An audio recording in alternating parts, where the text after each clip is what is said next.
데살로니가전서 5장 1절에서 11절 말씀입니다. 형제들아, 때와 시기에 관하여는 너에게 쓸 것이 없음은 주의 날이 밤에 도둑같이 이룰 줄을 너희 자신이 자세히 알기 때문이라. 그들이 평안하다 안전하다 할 그때에 임신한 여자에게 해산의 고통이 이른과 같이 멸망이 갑자기 그들에게 이르리니 결코 피하지 못하리라. 형제들아, 너희는 어둠에 있지 아니하매 그날이 도둑같이 너희에게 임하지 못하리니 너희는 다 빛의 아들이요 낯의 아들이라. 우리가 밤이나 어둠에 속하지 아니하나니 그러므로 우리는 다른 이들과 같이 자지 말고 오직 깨어 정신을 차릴지라. 자는 자들은 밤에 자고 취하는 자들은 밤에 취하되 우리는 낮에 속하였으니 정신을 차리고 믿음과 사랑에 호신경을 붙이고 구원의 소망의 투구를 쓰자. 하나님이 우리를 세우심은 노하심에 이르게 하심이 아니요 오직 우리 주 예수 그리스도로 말미암아 구원을 받게 하심이라. 예수께서 우리를 위하여 죽으사 우리로 하여금 깨어 있든지 자든지 자기와 함께 살게 하려 하셨느니라. 그러므로 피차 권면하고 서로 덕을 세우기를 너희가 하는 것과 같이 하라. 아멘.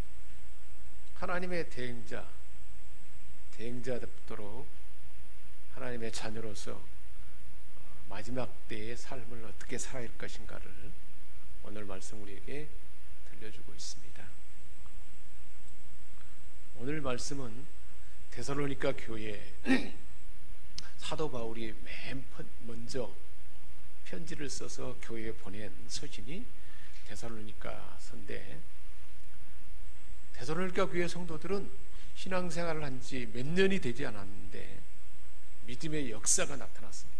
하나님의 아들 예수 그리스도를 믿는 믿음 가운데 하나님의 구원의 역사가 나타나고 살아계신 하나님의 권능이 그 삶 가운데 나타났던 것입니다. 그래서 그 하나님의 살아계심을 경험하니까 수고하는 사랑이 그 안에 막 솟아난 거예요. 사랑의 수고, 기쁨으로 누군가를 위해서 섬기고 헌신하는 마음이 나타났고 소망의 인내가 있었어요. 미래를 소망하는 가운데 현재의 삶이 어렵고 힘들어도 환난과 박해가 있어도 견딜 수 있는 소문난 교회가 되었습니다. 그런데 몇 가지 문제가 있는데 그 중에 하나가 종말이 가까웠다.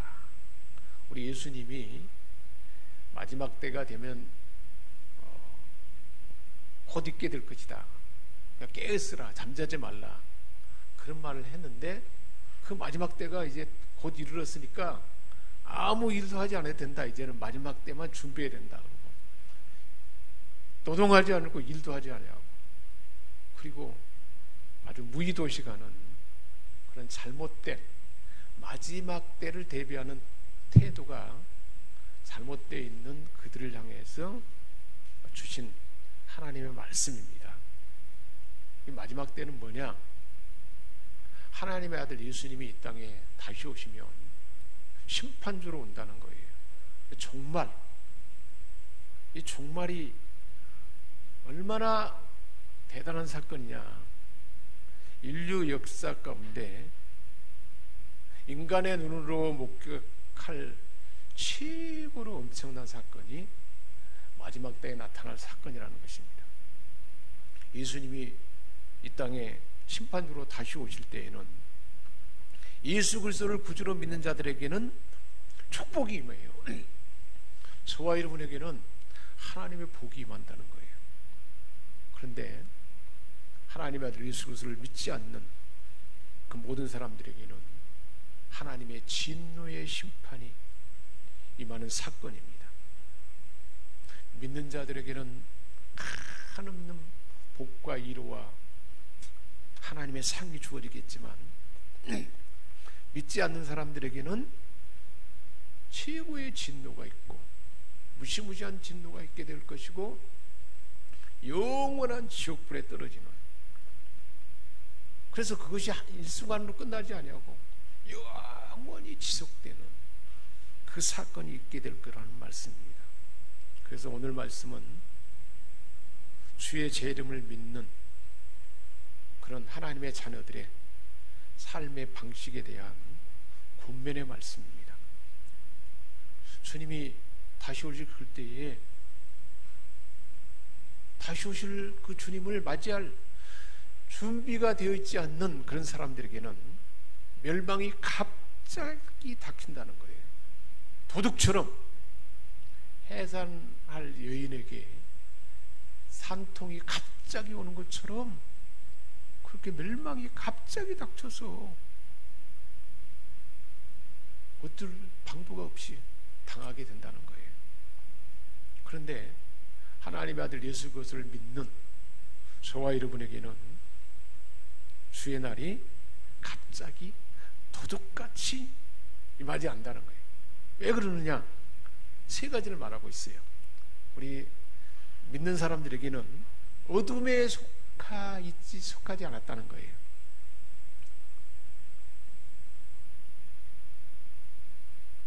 믿는 자는 무지의 어둠에 있지 않는다는 거예요. 죄의 어둠에 있지 않는다는 거예요. 왜 무지의 어둠에 있지 않게 되느냐? 하나님 말씀을 설교하고 선포하는 주의 종들을 통해서 말씀을 듣게 되고 또 가르침을 받게 되기 때문에 알게 된다는 거예요. 주의 날이 마지막 때가 세상에 다가오고 있다고 충실하게 경고하는 말씀을 듣기 때문에 죄의 어둠에, 무지의 어둠에 있지 않는다는 거예요.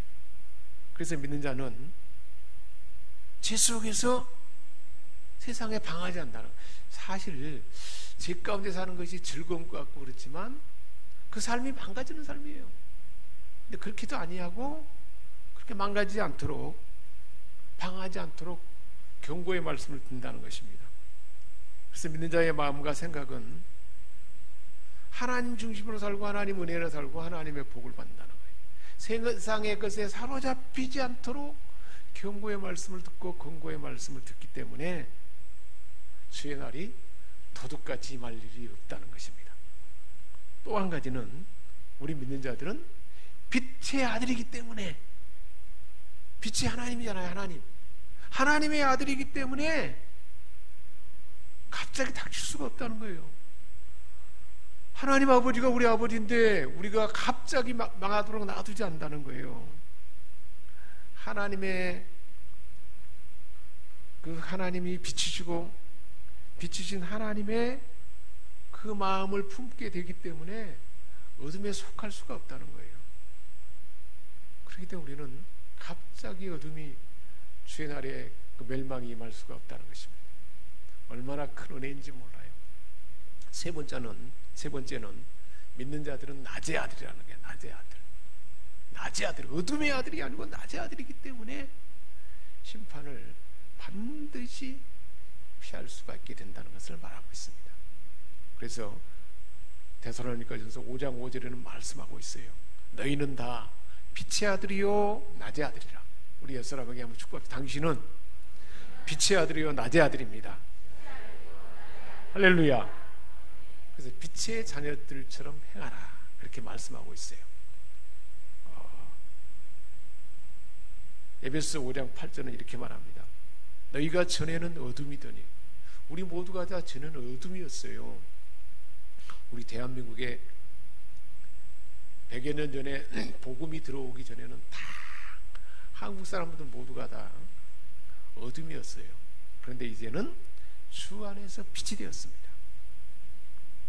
그래서 빛의 자녀들처럼 행하라, 그렇게 말씀하고 있습니다. 그렇기 때문에 주의 날이 밤중에 도둑같이 오고 해산할 여자에게 고통이 갑자기 오는 것처럼 오게 되겠지만, 평안하다고 안전하다는 세상이라고 마음 놓고 있을 때에 멸망이 갑자기 와서 세상 사람들은 피하지 못하고 그렇게 되겠지만, 어둠에 속하지 않고 빛의 아들이고 낮의 아들이기 때문에 저와 여러분은 그 멸망이 갑자기 닥치지 않냐는 그런 은혜가 주어졌다는 것을 말씀하고 있습니다. 그런데요,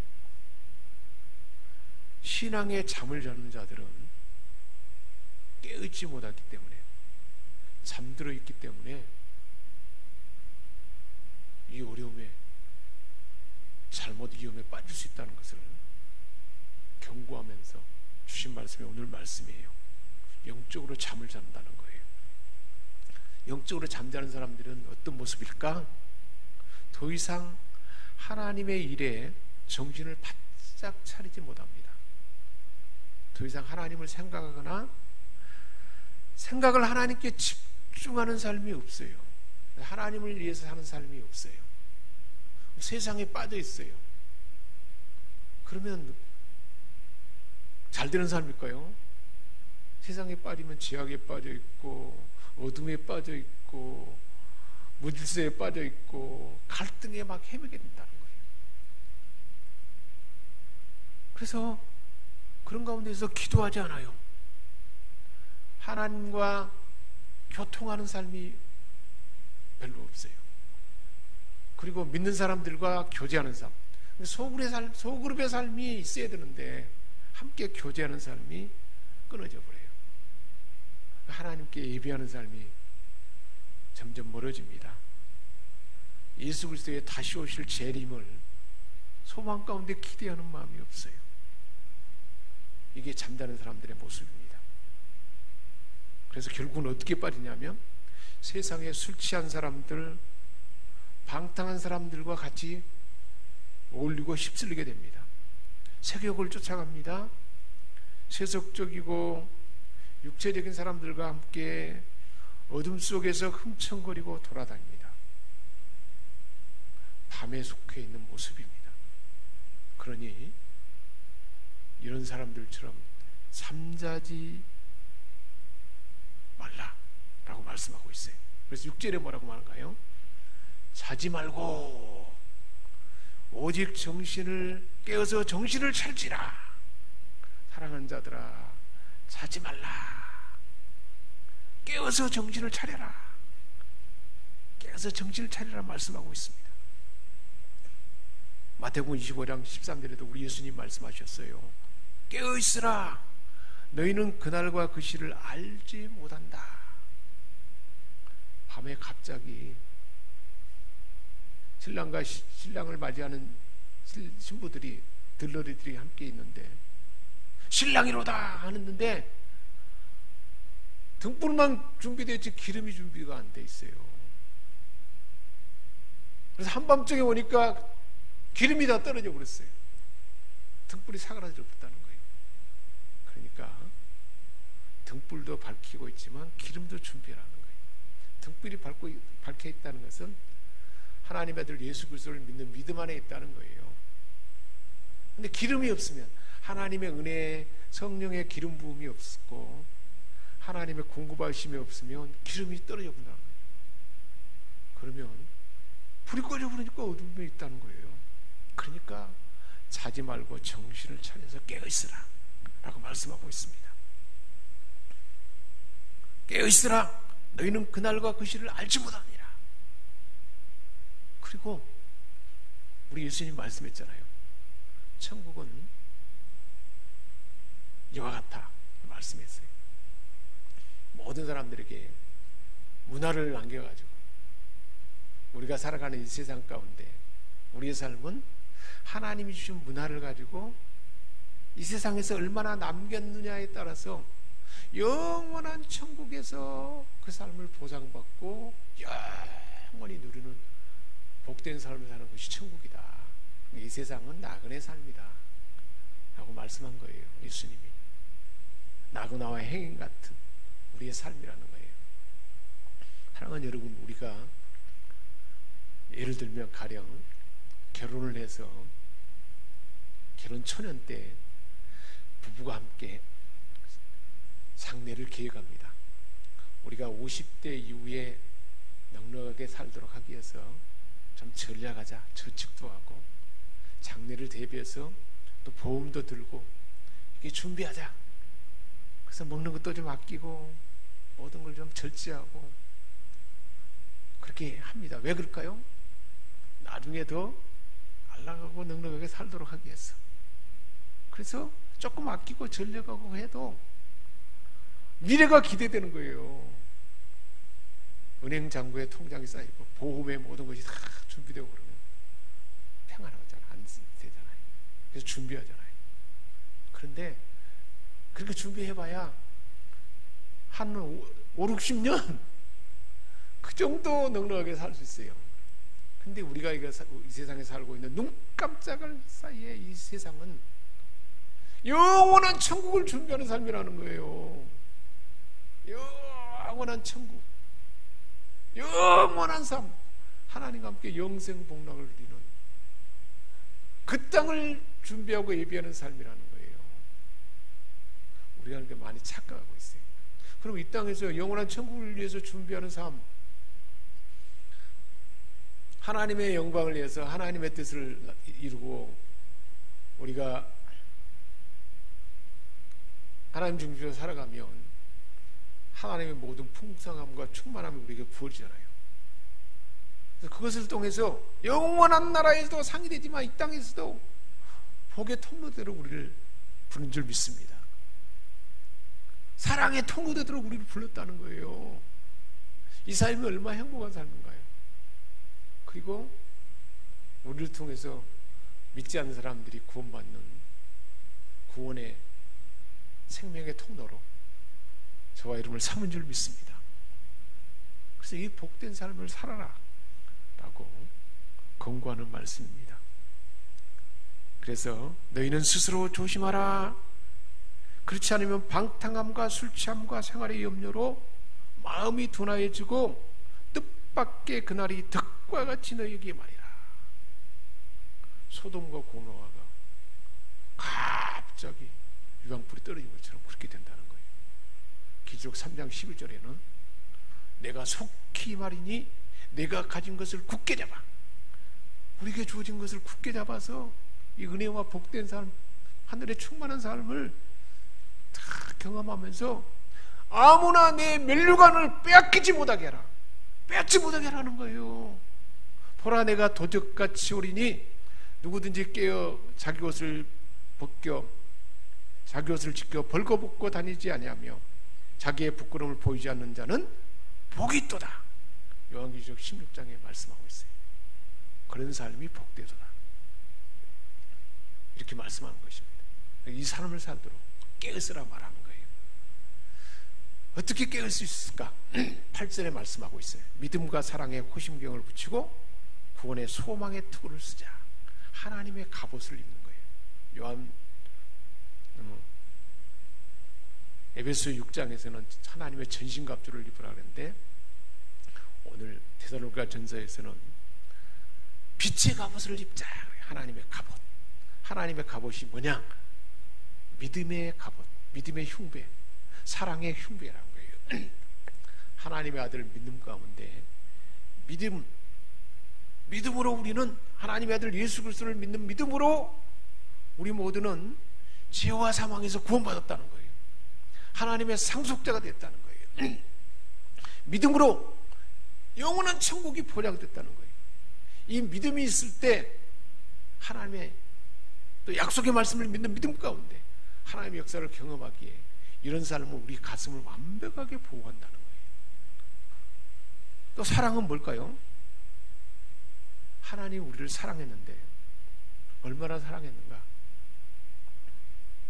자기의 아이를 죽음에 내줄 정도로,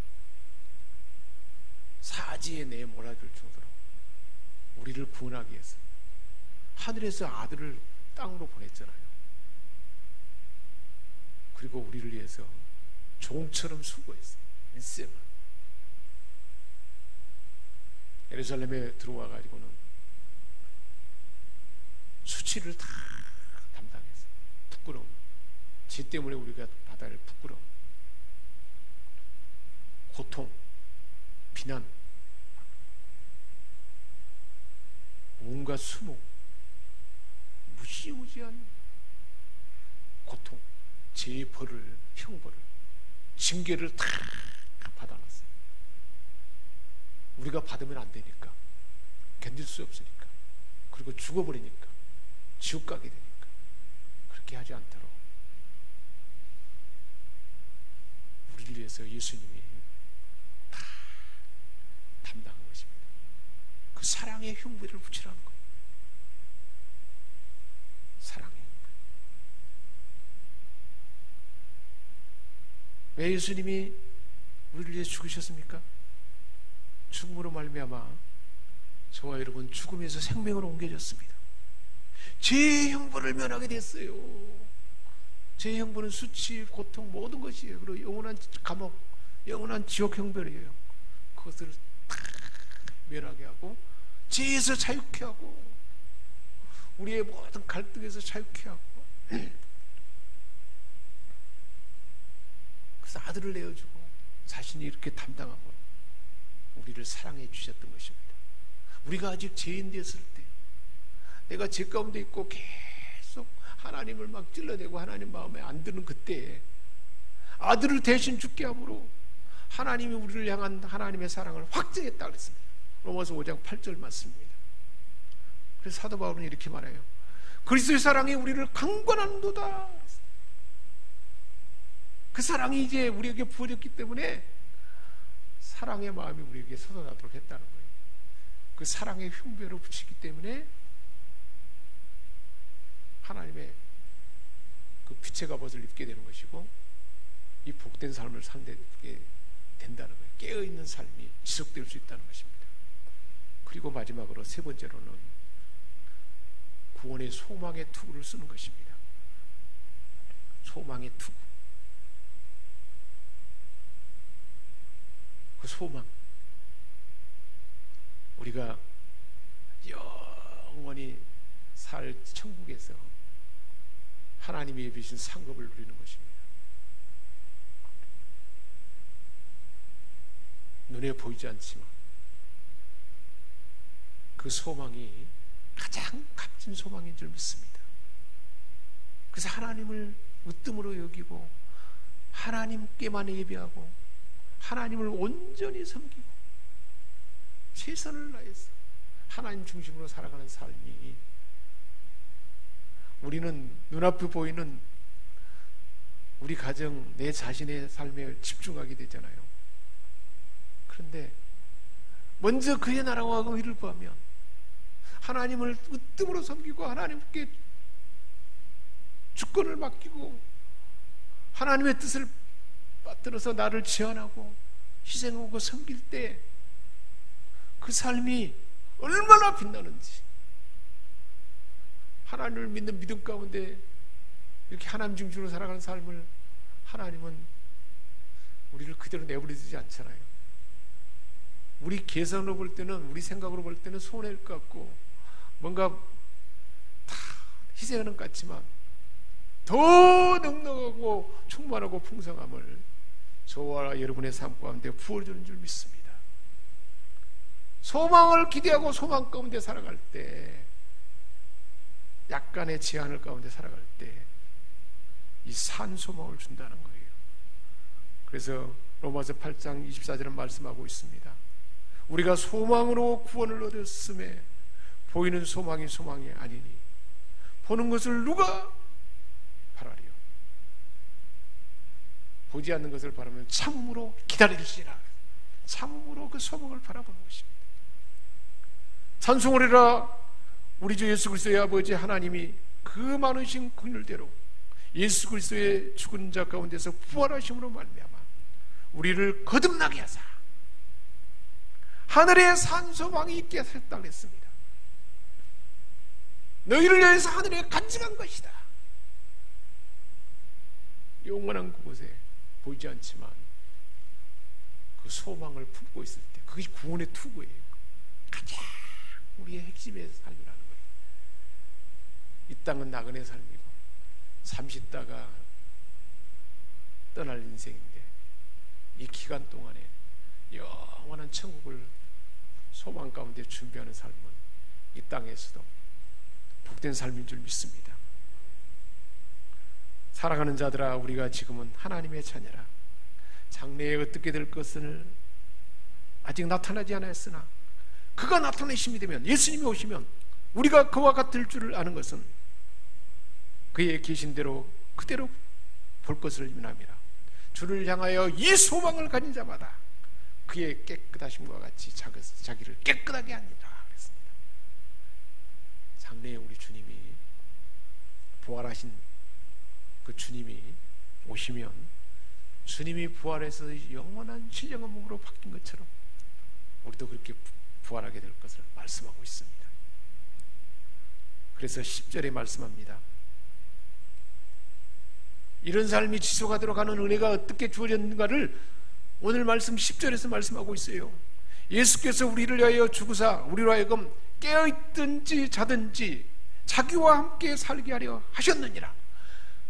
우리가 이 마지막 시대에 바른 삶의 태도를 가지고 주의 날이 갑자기 임하지도 않도록 하는 그 은혜가 어떻게 해서 주어졌는가. 예수님이 우리를 위하여 대신 죽음으로 깨어있든지 자든지 예수님과 함께 하도록 그것을 이미 완성했기 때문에 이 일이 가능하다고 말씀하고 있습니다. 깨든지 자든지, 그 말은 예수님 재림에서 오실 때 우리가 여전히 이 세상에 살아있든지 아니면 죽어서 세상에 떠나있든지 그분과 영원히 함께 할 거라는 것입니다. 죽은 자도 먼저 깨어나서 주님 다시 오실 때 공중으로 들림받고 우리도 들림받고 살아있는 자도, 그래서 어떤 상황이든지 영원히 주님과 함께하는 삶을 살도록 주님이 우리를 위해서 죽으셨다는 거예요. 예수님이 그 일을 완성했기 때문에, 예수님 때문에 그 삶이 가능하다는 것을 말씀하고 있습니다. 왜 예수님이 십자가에 지셨습니까? 이 일을 위해서 십자가에 지셨다는 것입니다. 자, 그러면 이런 삶을 어떻게 실천해야 될까요? 11절에 말씀하고 있어요. 피차 권면하고 서로 덕을 세우기를 너희가 하는 것 같이 하라.